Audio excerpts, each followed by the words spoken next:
20 départements en vigilance canicule ou orage ce matin dans la Loire-Atlantique. On affronte un autre phénomène bien connu lui aussi, le manque de saisonniers. Et cette fois, on atteint un nouveau seuil en la matière, celui de la fermeture en pleine saison touristique. C'est une terrasse, dans le meilleur des cas, une salle, voire l'établissement tout entier qui ferme quelques jours par semaine. Exemple à Pornic, reportage Charles Guyard, correspondant d'Europe 1 dans le Grand Ouest.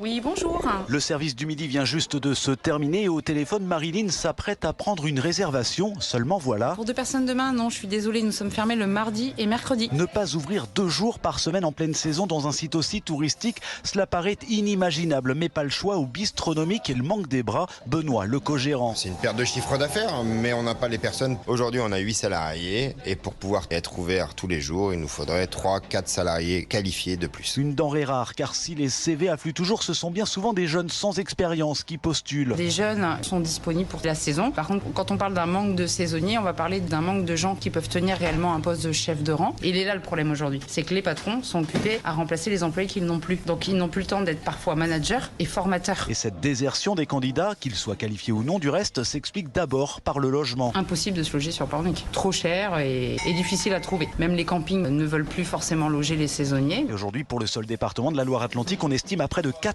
le nombre de cuisiniers manquants pour la saison. Un reportage Charles Guyard, correspondant d'Europe 1 dans le Grand Ouest.